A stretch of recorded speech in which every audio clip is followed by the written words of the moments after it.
안녕하십니까, 정의됩니다. 허경영 관련 역대급 재판에 2명 증인 소환장 이유 없이 거부하면 과태료의 구치소행. 네, 그래서 이 허경영 관련 재판이 9월 10일에 열립니다. 이 역대급 재판인데요. 그러니까 허경영은 지금 누가 계속 뭐 3천억을 요구했다, 뭐 1,000억을 요구했다, 권총을 들고 왔다, 뭐 조폭과 함께 왔다, 이런 얘기를 하고 있습니다. 네, 그래서 여기 이제 실명이 언급된 이 한 분 같은 경우에는 나는 조폭 권총 전혀 모르는 사실이다. 네, 그리고 공갈단 그 사람들도 알지 못한다. 이미 무혐의가 떨어졌다. 이러고 있습니다. 그런데 지금 여기 관련해서 이제 재판이 전개가 되고 있다는 거예요. 재판이. 네, 과연 여기 이제 진실은 무엇이냐, 이제 진실을 규명하는 그러한 재판이 전개가 되고 있다는 것입니다. 여기 이제 2명이 증인 소환장이 발부가 됐다는 것입니다.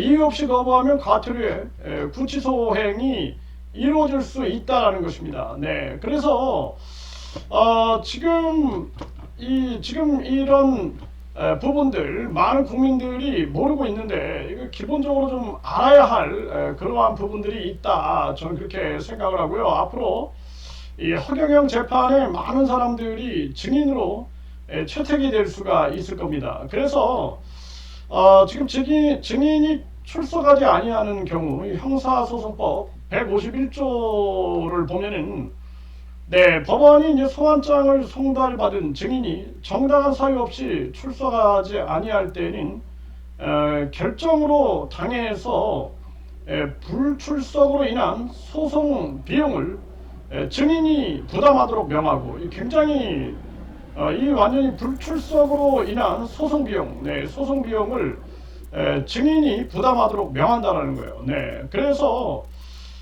이게 굉장히 증인이 굉장히 중요한 거예요. 그래서 증인이 정당한 사유 없이 출석하지 아니할 때는 결정으로 당해 불출석으로 인한 소송 비용, 불출석으로 인한 소송 비용을 증인이 부담하도록 명한다라는 거예요. 그러니까 증인들은 반드시 이게 참석을 해야 되는 거죠. 그리고 500만 원 이하의 과태료를 부과할 수 있다는 거예요. 500만 원 이하의 과태료. 그리고 또 중요한 것은 이 과태료 재판을 받고도, 이 증인이 과태료 재판을 받고도 정당한 사유 없이 다시 출석하지 아니한 때는 결정으로 증인을 7일 이내에 감치에 처한다. 감치. 네, 7일 이내에 감치. 그리고 정당한 사유 없이 소환에 응하지 아니한 증인은 구인할 수 있다는 거예요. 소환 불응과 구인, 네, 이게 아주 강제로 구인할 수 있다라는 거죠. 네, 이런 상황이 발생이 된다라는 것입니다. 네, 그래서 증인 소환장을 받은 뒤 별다른 이유 없이 법원에 출석하지 않는다면 500만 원 이하의 과태료 처분, 심지어는 감치당하는, 감치라는 것이 뭐냐? 결국에는 유치장이나 구치소 등에 갇힌다라는 겁니다. 유치소나 구치소 등에 감치된다라는 거죠. 감치된다.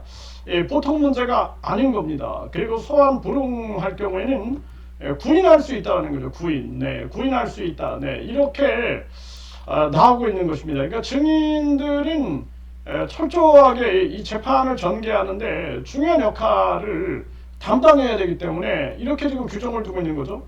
그리고 대신 이제 증인의 여비, 일당, 숙박료 등을 청구할 수 있습니다. 네, 그래서 심지어는 이제 지방에서 올라왔다 그러면은 교통비나 숙박비, 일당 신청을 할 수 있다라는 것입니다. 그래서 이제 판사가 이제 증인에게 멀리 오시느라 수고 많으셨다, 교통비를 꼭 청구하세요, 이렇게 얘기를 하는 거죠.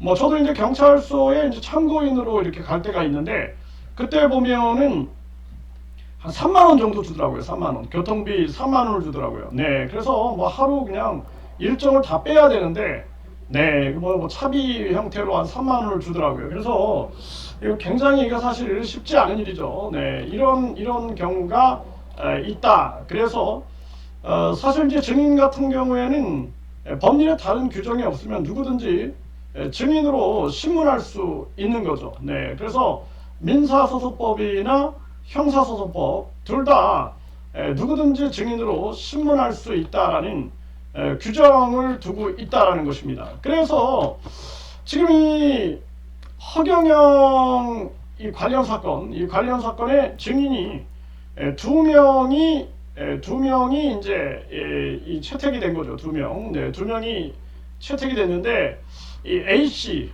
B 씨, A 씨, B 씨. 그러니까 허경영이 뭐 이제 3천억을 누가 요구했다, 뭐 권총을 들고 왔다, 조폭을 데리고 왔다, 뭐 이런 얘기들을 계속 떠들어대니까 그러니까 이 부분에 대해서 이제 경찰, 검찰이 수사를 했습니다. 수사를 해가지고 결국에는 이제 경찰, 검찰도 지금 검찰에 송치된 상황이에요. 송치돼서 검찰이 도대체 이게 이제 진위가 뭐냐 이걸 이제 밝히자. 그래서 이제 뭐 여러 사람 의견들이 다르죠. 권총 아니다, 뭐 가스총이다라고 주장하는 사람도 있고 돈을 요구한 적이 없다. 그리고 또 한 분은 아예 나는 관련도 없다 이렇게 이제 주장을 하는 거죠. 그래서 그 중에 이제 핵심 피의자들을 지금 경찰 검찰이 수사를 하고 있고 그리고 이제 재판에서 이제 허경영이 계속 언급한 이 사건 관련해 가지고 두 사람을 증인으로 채택을 했다라는 것입니다. 그래서 이 두 사람 같은 경우에는 이제 이 뭐 그냥 계속 불응하면 안 되겠죠. 계속 불응하면은 이렇게 뭐 과태료뿐만 아니라 소송 비용 거기에다가 감치가 될 수 있는 거죠. 감치까지 될 수 있고 또 부인할 수가 있는 거죠. 부인하게 되면은 또 아주 어려움을 겪을 수 있는 거죠. 그렇기 때문에 증인으로 채택이 됐다. 이게 증인 소환장이 왔다. 그러면은 증인으로 나가는 것이 현명하다는 거예요. 증인으로 나가는 것이 현명하다. 그래서 증인 소환장을 이제 A 씨, B 씨에게 보냈는데 전에 이 지금 뭐 B 씨 같은 경우에는 폐문부재다.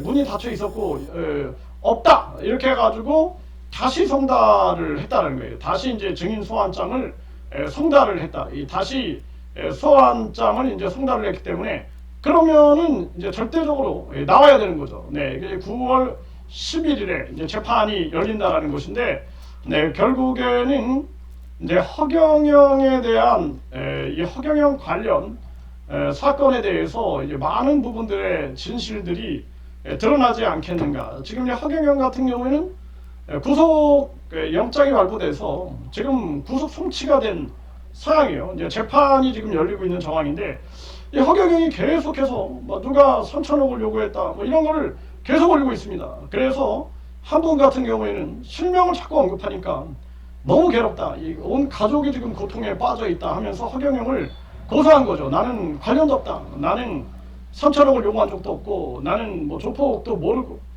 그러면서 계속 허경영을 고소하고 있고 추가 고소를 마쳤다라는 거예요. 심지어는 이제 허경영이 정대철 헌정회장까지 언급을 했는데 그 부분도 이제 고소장에 다 넣었다라는 것입니다. 이제 모든 진실들이 하나하나 드러나지 않겠느냐 이렇게 보여집니다.